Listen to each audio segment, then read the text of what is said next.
వర్మ గారు ఇక్కడ ఒక మాట ఇప్పటికే టైం లేదు.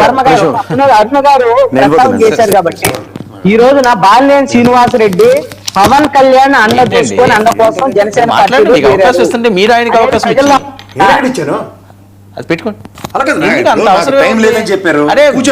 సరే ఎవరు కూర్చోబెట్టారు? అరే ఇప్పుడు మిమ్మల్ని అడిగాడు ఆయన, ఓకే ఇచ్చారు, అడగలేదు. అడగండి. ఒక్క నిమిషం అన్నారని ఇచ్చారని మీరు సైలెంట్ గా ఉన్నారని ఆయన మాట్లాడండి. ఎందుకు అంత ఆవేశం? కేఎస్ ప్రసాద్ గారిని మాట్లాడమని. అమ్మా నువ్వు అంత సరదా పడకమ్మా, మనం వెనక్కి వెళ్ళి ఒకసారి ముందుకు వస్తే ఇదే టీవీ5 లో ఇప్పుడు కళ్ళజోడ అయిపోయిన రావాలన్నా పెట్టుకుని చేస్తున్న మూర్తి ఓ భయంకరమైన స్టింగ్ ఆపరేషన్ చేసాడు మహా న్యూస్ లో ఉన్నప్పుడు. ఇదే బ్రేక్ వస్తే కనీసం లైవ్ టెలికాస్ట్ కూడా చేయనివ్వలే. వేరే ఛానల్ మరి ఏవే ఛానల్ అన్నప్పుడు చెప్పాలి ఇవన్నీ. మనం అన్ని మర్చిపోతే చాలా కష్టం అమ్మా. ఎక్కడ అందరూ అచ్చని పచ్చపోసులు రాజకీయాల్లోకి వచ్చినప్పుడు ఎవడు అచ్చని పచ్చపోసు ఉండడు. రాసుకో, నేను స్టేట్మెంట్ ఎత్తున్నాను ఇవాళ. ఎండ్ ఆఫ్ ద డే 5 సంవత్సరాల తర్వాత ఎన్ని వస్తాయి, తగ్గిన కొద్ది తవ్వకాల్లో దొరుకుతూనే ఉంటాయి. ఇవన్నీ కాదమ్మా. ఎవరు కాంటాక్ట్ సర్టిఫికేట్లు ఇచ్చికండి ఇక్కడ కూర్చుని.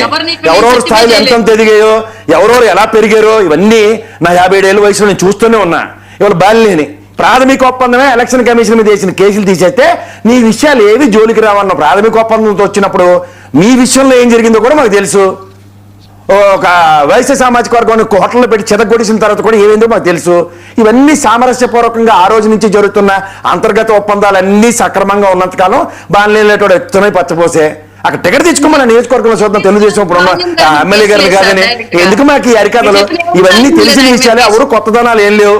వాళ్ళ సొంత చుట్టపోయిన వాళ్ళే భరించడానికి పక్కెళ్ళి అనుకొని చెప్తారు. బాలినేని మీరు తీసుకొచ్చి ఆ పత్రాలు ఆడుకోవడానికి సైన్ అతనికి రాజకీయాలు చేయడానికి ఉంటే ఈ రోజు మీకు నాకు ఈ కష్టాలు లేవు. అంటే ఏం రాజకీయ నాయకుల కింద పెనట్రేట్ చేసి పోర్ట్రేట్ చేసి ఎవరు నచ్చినట్టు మెచ్చి మేకలు వేసుకోకండి. ఏం క్లియర్ గా ఆన్సర్ మీరెవరు ఇస్తారు? కాంట్రాక్ట్ సర్టిఫికేట్ మీ ఇష్యూలో ఒకసారి కాపాడేసినంత మాత్రం మీరు కాంట్రాక్ట్ సర్టిఫికేట్ ఇచ్చికండి. అమ్మ అరుణమ్మా, అవన్నీ మాకు ఆ గులివింద సామెతలు, నువ్వు నల్లగుడి సామెత చెప్తే మాకు గులివింద సామెతలు తెలుసు బాగా. అంచేత ఇలాంటి వాళ్ళ గురించి రాజకీయాల్లో మేము చూడలేవు కాదు, చూస్తూనే ఉన్నాం. మీరు చెప్పిన అంశాల్లో ఎఫ్ఐఆర్ లేదు. మీరు చెప్పిన ఏ అంశంలోనే ఎఫ్ఐఆర్ లేదు ఆయన మీద. ఇప్పుడు లేని వాటికి ఎఫ్ఐఆర్ చుట్టిస్తున్నారు. మీరు ప్రభుత్వం ఉంది కదా, పెట్టండి ఎఫ్ఐఆర్ లో. మీకు వచ్చిన కష్టం ఏంటి? మీరు బెటర్ పాత్రలు పట్టించుకోరు. వాళ్ళేమో వైఎస్ఆర్సీపీలో చుట్టపడని చెప్పి వదిలేశాడు అంటారు.